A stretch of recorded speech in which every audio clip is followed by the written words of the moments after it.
September 1939.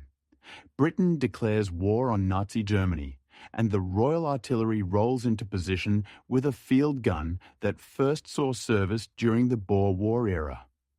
Whilst the Wehrmacht storms across Poland with modern artillery designed in the 1930s, British gunners are preparing to fight with weapons whose basic design dates back to 1904. Military observers on both sides of the English Channel are asking the same question. How can Britain possibly compete with obsolete guns against a modern mechanized army? The question seems perfectly reasonable. The British appeared to be marching into the industrial nightmare of modern warfare equipped with museum pieces. Yet within months, a gun born from desperation and budget constraints would prove itself the most accurate field artillery piece of the entire Second World War. By 1945, even American artillery officers whose own 105mm howitzer was excellent would admit, albeit grudgingly, respect for the 25-pounder's remarkable precision. The gun would serve in frontline combat for nearly 50 years, long after the modern German guns had been scrapped. Some would still be firing in anger during the Gulf War of 1991, the genesis of excellence, from the Boer War to the interwar years. The story properly begins in 1904 when the Royal Arsenal at Woolwich completed trials on a revolutionary new field gun design. The Ordnance QF 18-pounder wasn't the first British artillery piece, obviously, but it represented a fundamental shift in how guns were conceived. QF stood for quick firing, and that designation mattered enormously. Previous field guns had required the entire barrel to recoil backwards after each shot, forcing crews to reposition and re-aim before firing again. The 18-pounder featured a hydro-spring recoil system that absorbed the shock, keeping the gun carriage stationary whilst only the barrel moved. Crews could fire up to 20 rounds per minute when pressed, a rate that seemed almost science fiction to artillery officers raised on Victorian-era weapons. The gun fired an 18.5-pound high-explosive shell to a maximum range of about 6,500 yards. By modern standards, that's unimpressive barely 4 miles. But in 1904, it made the 18-pounder one of the most capable field guns in any army's inventory. The Royal Field Artillery began receiving the weapons in 1906, and by August 1914, Britain had approximately 4,200 of them ready for action. They would form the backbone of British artillery throughout World War I. On the Western Front, the 18-pounder proved itself under the most horrific conditions imaginable. At the First Battle of Ypres in October 1914, British gunners fired the weapons continuously for days, barrels glowing red as they held back German advances. During the Battle of the Somme in 1916, 18-pounders participated in the preliminary bombardment that expended over 1.5 million shells in 7 days alone. The sound could be heard in London, 140 miles away. The guns weren't just firing at trenches, they were cutting wire, suppressing machine gun positions, and providing close support for infantry attacks that often stalled within yards of the starting line. Gunners learned brutal lessons about accuracy under fire. In the flat, churned landscape of Flanders, even a 50-yard error could mean shells landing on friendly troops rather than the enemy. Forward observers developed increasingly sophisticated methods for correcting fire using telephone lines and later wireless sets. The concept of the creeping, barrage-moving wall of shellfire that advanced just ahead of attacking infantry demanded precision that earlier generations of artillerymen had never imagined necessary. By 1918, the Royal Artillery had accumulated more practical firing experience than any artillery force in history. Officers had compiled volumes of data on shell trajectories, propellant behavior in different temperatures, barrel wear patterns, and 1,000 other variables affecting accuracy. These weren't theoretical calculations from a laboratory. This was knowledge purchased with 4 years of industrial-scale warfare. Approximately 99.5 million 18-pounder shells had been manufactured during the war, and a substantial portion of them had been fired in anger. When the armistice came in November 1918, Britain possessed thousands of 18-pounders in varying states of wear. Some had fired tens of thousands of rounds and needed complete barrel replacements. Others were nearly new, having been manufactured late in the war. All of them were stored away as the army demobilized and Britain tried to forget the nightmare of the trenches. Those guns sat in depots throughout the 1920s, carefully preserved but increasingly obsolete as other nations developed new artillery designs. Yet the institutional knowledge remained. The Royal Artillery remembered exactly what made a field gun effective in modern warfare. They understood that accuracy mattered more than raw power, that mobility affected survival, that crews needed to emplace and fire quickly before enemy counterfire found them. When the time came to design a new weapon for the next war, all those lessons from the Western Front would be baked into the specifications. The interwar crisis, making do with less. The 1920s were unkind to the British military. The Great War had bankrupted the nation, killing nearly 1 million men and consuming resources on a scale that Victorian Britain could never have imagined. The Treasury, desperate to restore fiscal sanity, slashed defence spending with enthusiasm that bordered on vindictiveness. The famous 10-year rule, adopted in 1919 and repeatedly renewed throughout the decade, assumed Britain would face no major war for at least 10 years.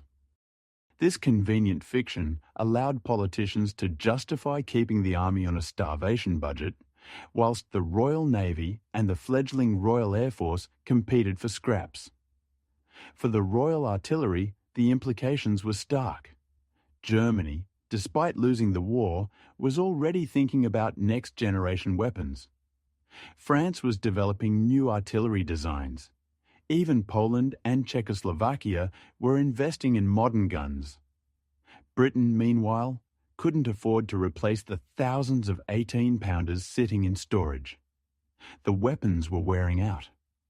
Barrel rifling deteriorated over time, even without firing. But designing an entirely new field gun from scratch would cost millions of pounds the Treasury simply wouldn't authorise. Artillery officers at Woolwich faced a problem that combined tactical and financial impossibilities. The 18-pounder's maximum range of 9,300 yards, improved from its original 6,500 during the war, was becoming inadequate.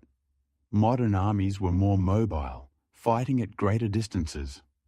The gun's caliber of 3.3 inches delivered insufficient explosive power compared to the heavier shells other nations were adopting. But starting fresh meant designing new barrels, new carriages, new sights, new ammunition, new training manuals, new everything. The cost would be astronomical, and the Treasury had made its position painfully clear. There was no money. Then artillery specialists proposed something radical. What if they didn't design a completely new gun? What if they took those thousands of stored 18-pounder barrels and modified them? The idea seemed absurd at first. You can't simply bore out a gun barrel to a larger caliber and expect it to work properly, except perhaps you could. Engineers calculated that the 18-pounder barrel could be bored out from 3.3 inches to 3.45 inches, creating what they called the 25-pounder, based on the new shell weight. The steel walls would be thinner, but still within safe tolerances for the pressures involved. The proposal gained traction in 1933 when the international situation began deteriorating. Hitler had come to power in Germany, and whilst most British politicians preferred not to think about the implications, military planners couldn't afford such luxury. The Director of Artillery submitted a formal recommendation: convert existing 18-pounders rather than wait years for a completely new design. It was pragmatic, it was affordable, and critically, it could be done quickly using existing manufacturing infrastructure. Treasury officials loved the idea because it was cheap. Artillery officers accepted it because it was achievable. The decision was made in 1935 to proceed with development, and by 1936, prototypes were undergoing trials. Engineering ingenuity under constraint. The new 25-pounder wouldn't just be a bought-out 18-pounder, though. Engineers designed a completely new carriage, the Mark II, that incorporated modern features like split trails for greater traverse and a circular firing platform that allowed all-round fire without moving the entire gun. The old 18-pounder barrel would sit atop this modern mounting, creating a hybrid weapon that combined proven technology with contemporary innovations. This compromise looked like second-best thinking, the kind of make-do solution Britain would later become infamous for during the war. Critics pointed to German artillery development, where designers were creating purpose-built modern weapons without constraints of old barrels and limited budgets. But the British approach had one underappreciated advantage. It forced designers to be extraordinarily clever about everything except the barrel itself. They couldn't compensate for limitations with brute force.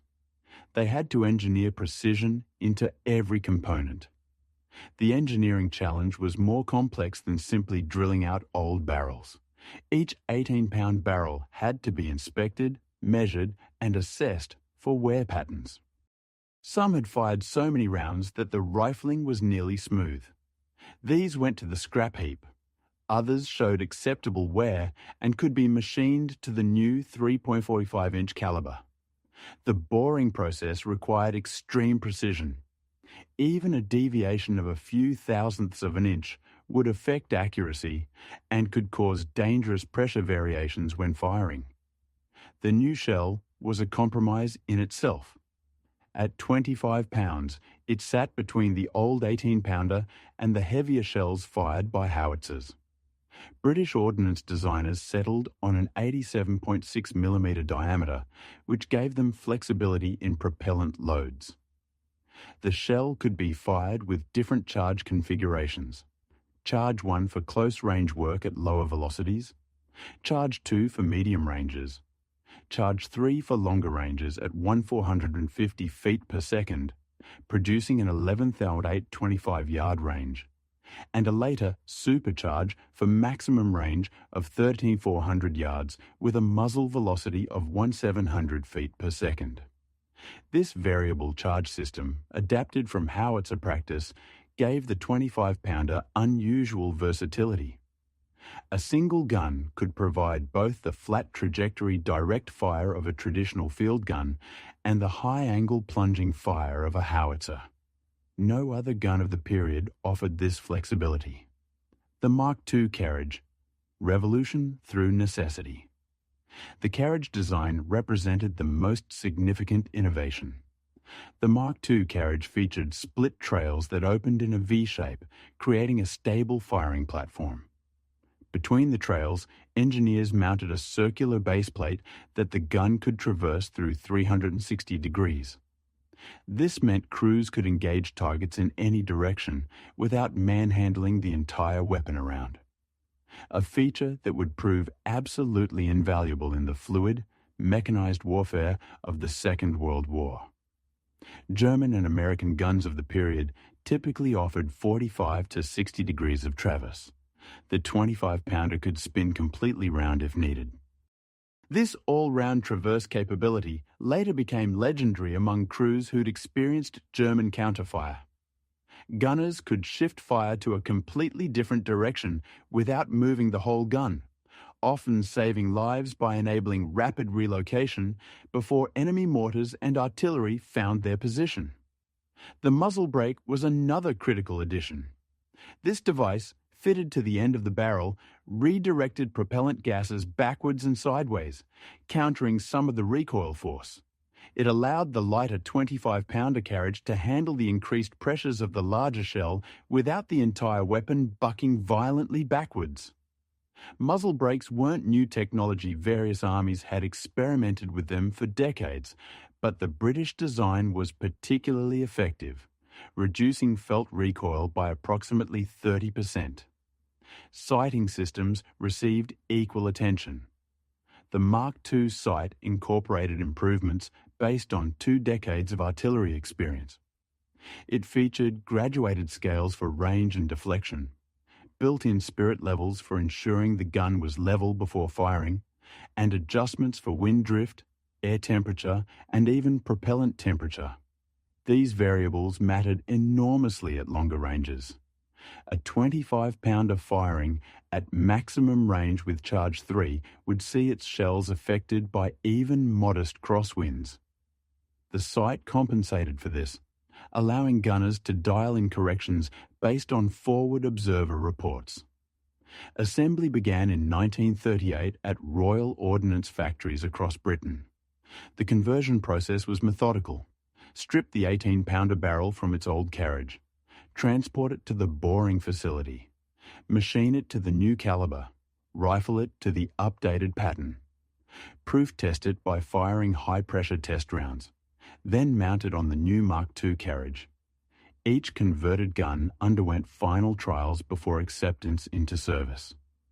Production ramped up as war became inevitable, but by September 1939, only about 1,025 25-pounders were available.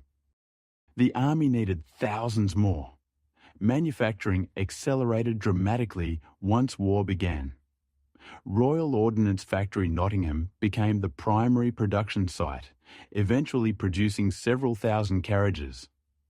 Barrel boring was distributed across multiple facilities to spread risk from German bombing. By 1940, production reached approximately 100 guns per month. By 1942, that figure had tripled. The gun that began as a budget-saving compromise was now being manufactured at industrial scale, each one incorporating those carefully engineered features that would make it the most accurate field gun in any army's inventory. Testing fire. North Africa and the proving ground of the desert. North Africa became the 25-pounders proving ground. When British and Commonwealth forces deployed to Egypt in 1940 to defend against Italian advances from Libya, the desert offered conditions utterly unlike the Western Front. No trees, no buildings, no convenient terrain features to hide behind. Just vast expanses of sand, rock, and scorching heat that could reach 50 degrees Celsius in summer. Artillery had nowhere to hide, and neither did the enemy.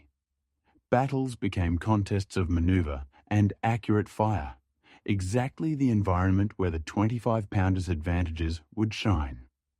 The Western Desert Force, later renamed the 8th Army, initially faced Italian artillery that outnumbered them significantly. During Operation Compass in December 1940, British gunners discovered they could engage Italian positions from ranges where return fire was ineffective.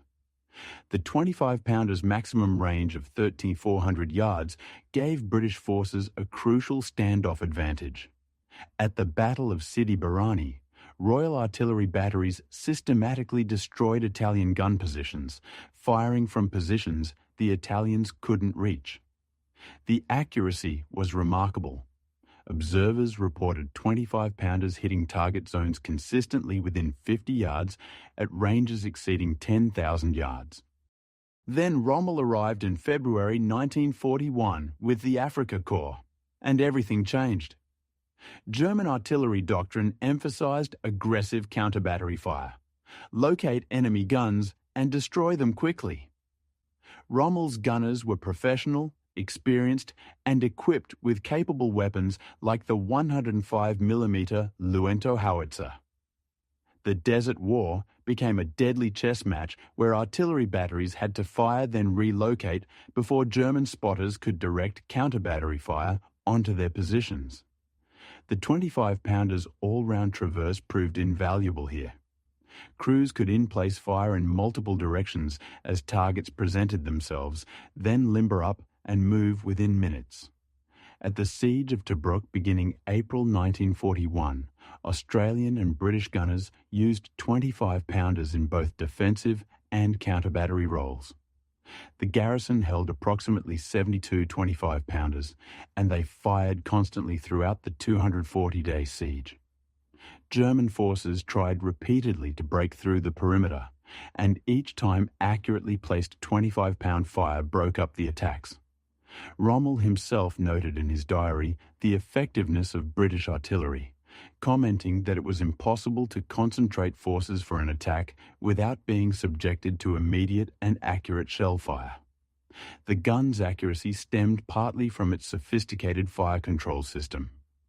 British artillery operated with a centralized command structure where forward observation officers, often positioned with infantry units, could call down fire from multiple batteries simultaneously. The 25-pounders' calibrated sights and variable charge system meant that corrections could be applied quickly. If an observer reported, "add 200, right 50, gunners could dial in those adjustments and fire again within seconds. German artillery, while effective, typically operated more independently with less coordination between batteries. The masterpiece, Second Battle of El Alamein. El Alamein, in October 1942, showcased the 25-pounder at the height of its effectiveness. Montgomery's 8th Army assembled 908 25-pounders for the offensive, the largest concentration of British artillery since 1918. The opening barrage on October 23rd involved these guns firing over 500,000 rounds in the first 24 hours. But this wasn't indiscriminate shelling. Fire was carefully planned and coordinated using range tables, survey data, and intelligence reports. Specific German and Italian positions were targeted with what observers called uncanny precision. During the 12 days of battle, the 8th Army's artillery fired more than 1 million rounds of 25-pounder ammunition, a figure that underscores the sheer volume of accurate fire the gun could deliver. One German officer captured after the battle reported that British artillery knew exactly where every gun, every command post, every concentration of troops was located. The desert campaigns established the 25-pounders' reputation decisively. By the time the Africa Corps surrendered in Tunisia in May 1943, British and Commonwealth gunners had complete confidence in their weapon. They'd proven it could outshoot equivalent German guns in accuracy, match them in range, and exceed them in versatility. The gun that critics had dismissed as a makeshift conversion had become the standard against which other field artillery was measured. The science of accuracy. Why the 25-pounder excelled. The 25-pounder's legendary accuracy wasn't magic. It was physics and engineering working in harmony. Understanding why this gun could consistently place shells within tight target zones requires examining the mechanical systems that separated it from contemporary designs. Every component, from the carriage to the ammunition, contributed to a weapon system that treated precision as the primary objective rather than an afterthought. Start with the split trail carriage, a seemingly simple innovation with profound effects. When the trails opened into their V configuration, they created a wide, stable base that resisted lateral movement during firing. The recoil forces, even with the muzzle brake absorbing some energy, were substantial, potentially shifting the entire gun sideways. German guns with box trails or single trails had narrower footprints and were more prone to this lateral displacement. The 25-pounder's wide stance meant it returned to battery, the firing position, more consistently after each shot. Consistency is the foundation of accuracy. The circular firing platform amplified this advantage. Bolted between the trails, this steel plate allowed the gun to traverse through 360 degrees without the crew having to reposition the trails themselves. More importantly, it provided a level, stable surface that didn't change characteristics between shots. Fire into soft sand or mud with a conventional carriage, and each shot would settle the gun slightly differently, changing the geometry and thus the point of impact. The 25-pounder's platform minimized these variations. Crews could fire dozens of rounds and maintain point-of-aim accuracy. The sighting system incorporated lessons from millions of rounds fired during the Great War. The number 11 dial sight, standard on the 25-pounder, featured extremely fine graduations for both elevation and traverse. Elevation could be set to within 1/4 of a degree, traverse to similar precision. For context, at 10,000-yard range, a 1-degree error in elevation translates to approximately 175 yards of deviation in range. The 25-pounder's sights allowed adjustments far finer than this. Gunners could make tiny corrections based on observer feedback, walking shells onto target with minimal ammunition expenditure. Ballistic consistency mattered enormously. The 25-pounder fired a streamlined shell with excellent aerodynamic properties for its era. The shell's driving Bander copper ring that engaged the rifling was precisely machined to ensure consistent spin rates. Spin stabilizes the shell in flight, preventing tumbling and reducing dispersion. British quality control on ammunition production was rigorous. Shells from the same production lot would have nearly identical weight, dimensions, and center of gravity characteristics. This uniformity meant that when a gunner set a specific elevation and charge, the shell would follow a predictable trajectory every single time. The variable charge system added another layer of precision. Rather than using fixed ammunition where the propellant charge was predetermined, the 25-pounder used separate loading ammunition. The shell was loaded, then the cartridge case containing the propellant charge was inserted behind it. Charges came in 3 increments: Charge 1, the smallest, Charge 2, and Charge 3, maximum range. Additionally, Charge Super was introduced later for extended range. This system allowed gunners to select the optimal charge for the target distance. Using a lower charge for shorter ranges meant the shell followed a flatter trajectory, spending less time in the air where wind could affect it. The result was tighter shot grouping at all ranges. Temperature compensation tables were another critical element. Propellant burns at different rates depending on its temperature. Cold charges produce lower pressures and shorter ranges than hot ones. British gunners used elaborate range tables that included corrections for propellant temperature, air temperature, barrel wear, and even the rotation of the earth for long-range shoots. These weren't guesswork, they were based on exhaustive testing and mathematical modelling. Apply the corrections properly, and the 25-pounder would drop shells consistently within a 50-yard circle at maximum range. Normandy. Precision in the bocage. The invasion of Normandy on June 6, 1944, brought the 25-pounder back to European soil for the first time since Dunkirk. Operation Overlord involved landing approximately 425 25-pounders on D-Day itself, with hundreds more following in subsequent waves. The gun faced a completely different challenge than North Africa. Close-terrain hedgerows, villages, forests, and an enemy dug into prepared defensive positions. The open desert had favoured long-range duels. Normandy demanded flexibility and rapid response to infantry requests for fire support. The bocage country of Normandy, those infamous hedgerows that turned every field into a natural fortress, created nightmare conditions for attackers. German machine gun positions, anti-tank guns, and mortar teams could hide behind earth banks topped with dense vegetation, invisible until they opened fire.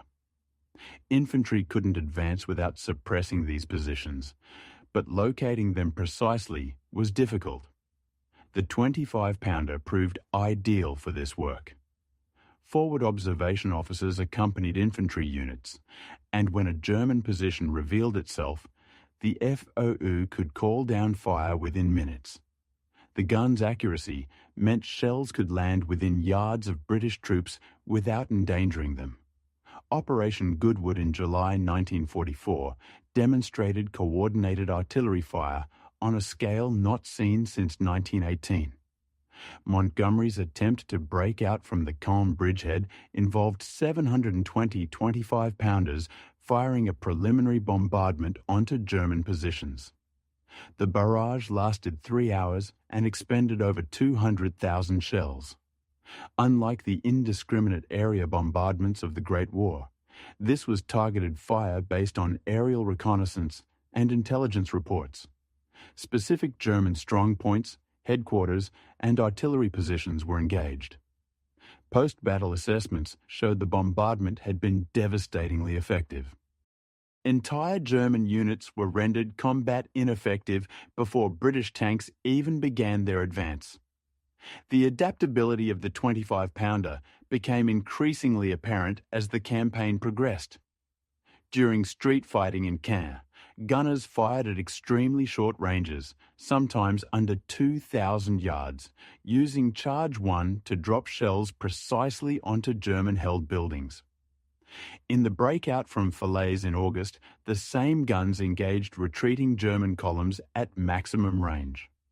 The weapon's versatility meant artillery batteries could support operations across the entire tactical spectrum without needing specialized guns for different missions. River crossings tested artillery coordination to its limits. At the Rhine crossing in March 1945, Operation Plunder, British artillery laid down one of the most complex fire plans of the war. Over 3,000 guns participated, including more than 1,000 25-pounders.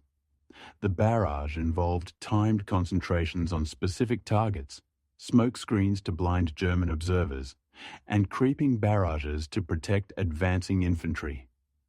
The 25-pounder's reliable accuracy was essential. Shells had to land exactly where planned, or the entire synchronization would collapse. The operation succeeded partly because British gunners could place fire precisely when and where commanders needed it. German artillerymen, when captured, frequently commented on British artillery effectiveness. Interrogation reports from prisoners taken after the Rhine crossing reveal consistent themes. The speed with which British guns responded to calls for fire, the accuracy of that fire, and the difficulty of conducting counter-battery operations against batteries that moved frequently. One German artillery officer noted that British guns seemed to know exactly where we were at all times, a tribute to the integrated fire control system that linked observers, command posts, and gun batteries into a cohesive network. By the time German forces surrendered in May 1945, the 25-pounder had fired millions of rounds across France, Belgium, the Netherlands, and Germany. It had supported every major British and Canadian operation from Normandy to the Baltic. Montgomery, never generous with praise for equipment, described the 25-pounder as the finest field gun of the war. Coming from a commander who'd fought across 2 world wars, that assessment carried weight. The gun that wouldn't die.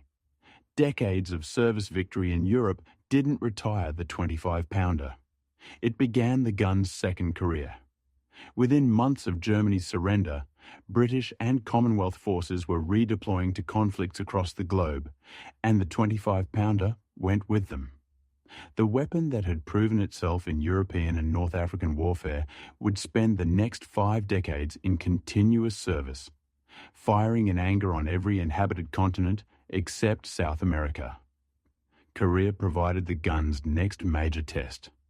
When North Korean forces invaded South Korea in June 1950, British Commonwealth forces deployed as part of the United Nations response. The 25-pounder faced conditions unlike anything it had experienced before.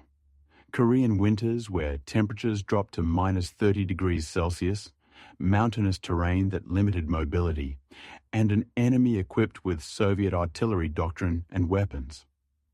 The cold presented immediate challenges. Hydraulic fluid in recoil systems thickened. Propellant charges burned inconsistently in frozen conditions, and crews struggled to operate guns with frost-numbed hands. Yet the weapon adapted. Special cold weather lubricants were developed for the recoil system. Propellant charges were stored in heated bunkers and only brought forward immediately before use. Range tables were recalculated for the extreme temperatures. At the Battle of the Imjin River in April 1951, British 25-pounders of the 45th Field Regiment provided crucial fire support to the Gloucester's regiment, which was being overrun by Chinese forces. The guns fired continuously for 3 days, expending over 10,000 rounds and breaking up repeated Chinese attacks. The accuracy proved essential. British positions were so close to Chinese assault waves that shells had to land within 100 yards of friendly troops. The Malayan emergency, running from 1948 to 1960, presented entirely different challenges.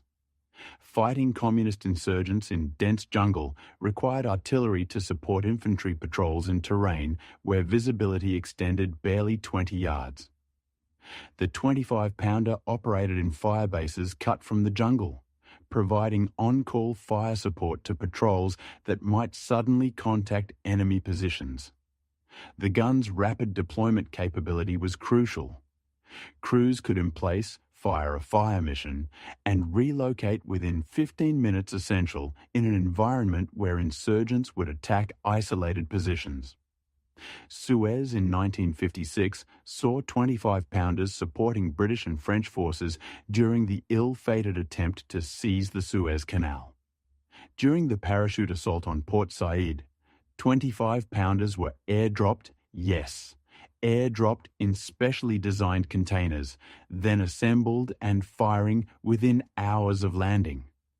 This capability for rapid deployment had been developed during the war, but rarely demonstrated so dramatically. India and Pakistan both operated 25-pounders inherited from their time as British colonies and used them against each other in the wars of 1965 and 1971. Pakistani gunners used 25-pounders during the Battle of Asal Uttar in 1965, whilst Indian forces employed them throughout the 1971 war that resulted in Bangladesh's independence. Israeli forces captured 25-pounders from Arab armies and used them during the early Arab-Israeli conflicts. The gun's presence on both sides of various conflicts testified to its ubiquity across Commonwealth and former Commonwealth nations. The gun saw its last major conflict during the Falkland Islands War in 1982. British forces landed 105mm light guns as their primary artillery, but several 25-pounders were deployed in supporting roles. At 37 years after the Second World War ended, the weapon was still considered reliable enough for combat operations. New Zealand didn't retire its last 25-pounders until 1989. The Indian Army operated them into the 1990s. Some sources claim a handful were still in service with minor nations into the early 2000s, making the 25-pounder one of the longest-serving artillery pieces in history. Production totals tell the story of the gun's success. Approximately 12,000 25-pounders were manufactured between 1939 and 1945. They served with Britain, Canada, Australia, New Zealand, South Africa, India, and dozens of other nations. Some were destroyed in combat. Some were scrapped after the war. But many remained in service for half a century after their first shots were fired. The paradox of excellence. Why recycled weapons defeated modern design. The 25-pounder's longevity poses a question that military historians still debate. How did a gun based on 1904 technology, converted from obsolete weapons as a budget-saving measure, outperform and outlast purpose-built modern artillery from wealthier nations? The answer reveals uncomfortable truths about military procurement and the difference between theoretical superiority and practical effectiveness. Consider the German Lev H-18, a 105mm howitzer designed from scratch in the 1930s specifically for modern warfare. On paper, it was superior. Heavier shell, comparable range, modern design philosophy. Yet it never achieved the reputation for accuracy that the 25-pounder earned. The German weapon was heavier, less mobile, and lacked the all-round traverse that made the 25-pounder so adaptable. German artillery doctrine emphasized mass fires rather than precision, which worked brilliantly when Germany had ammunition superiority but became a liability when supplies tightened. The 25-pounder's philosophy hit the target with minimal ammunition expenditure, proved more sustainable in a long war. The American 105mm M2A1 howitzer was an excellent weapon that served the US Army superbly throughout the war and beyond. It was reliable, powerful, and produced in enormous quantities. Yet even American gunners acknowledged the 25-pounder's superior accuracy. The difference lay in design priorities. American artillery was designed for mass production and overwhelming firepower, accepting slightly lower precision as an acceptable trade-off. The 25-pounder prioritized accuracy above all else, accepting a lighter shell as the cost. Both philosophies worked, but in different ways. What the British conversion process forced was ruthless efficiency in every component except the barrel. Designers couldn't rely on a larger gun or more propellant to compensate for limitations. They had to extract maximum performance from what they had. This constraint produced innovations: the circular firing platform, the sophisticated sighting system, the variable charge ammunition that wouldn't have seemed necessary on a clean sheet design. Sometimes limitations breed creativity in ways that unlimited resources cannot. The institutional knowledge embedded in the 25-pounder design represented 2 decades of artillery experience distilled into engineering. Every feature reflected lessons learned. The split trails addressed stability problems observed in the Great War. The muzzle brake compensated for the lighter carriage. The sights incorporated corrections that gunners had calculated manually in previous conflicts. The weapon embodied corporate memory in a way that brand new designs created by engineers without combat experience could not match. Post-war analysis by various militaries consistently rated the 25-pounder as the most accurate field gun of the Second World War. British tests in the 1950s compared it against more modern designs and found it still competitive in precision, if not in range or shell weight. The gun's accuracy stemmed from the accumulation of small advantages: stable platform, excellent sights, consistent ammunition, well-trained crews that multiplied into a significant overall edge. No single feature made the gun exceptional. The integration of all features did. Legacy and lessons. The weapon's longevity speaks to robustness and adaptability. Artillery pieces from the 1940s should have been obsolete by the 1970s, replaced by weapons with longer ranges, guided munitions, and improved propellants. Yet 25-pounders remained in service because they worked reliably under conditions that would defeat more complex weapons.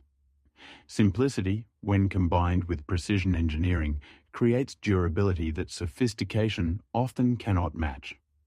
The gun had fewer failure points, was easier to maintain in field conditions, and could be operated by crews with less extensive training than more complex systems required. There's a broader lesson here about military procurement. The 25-pounder succeeded because it was designed to solve a specific problem: provide accurate field artillery fire rather than to meet an abstract requirement for modernity. It wasn't the newest, the biggest, or the most technologically advanced. It was simply the most effective at its intended purpose. Defense establishments often forget this principle, pursuing cutting-edge technology over proven effectiveness, confusing complexity with capability. The obsolete gun that wasn't obsolete at all. At Britain's supposed make-do solution, born from budget constraints and old barrels, became the benchmark against which field artillery was measured. It proved that clever engineering, institutional knowledge, and clear design priorities could triumph over raw technological advancement. The 25-pounder didn't just win the war. It defined what a field gun should be for the next half-century. For gunners who served it, the 25-pounder represented more than just a weapon. It represented the distilled wisdom of a military tradition stretching back to the Western Front, married to innovations forced by necessity and delivered by engineering brilliance. When historians decades from now examine the Second World War, they will recognize that sometimes the greatest innovations come not from unlimited resources, but from the creative solutions that emerge when resources are constrained and the cost of failure is measured in lives.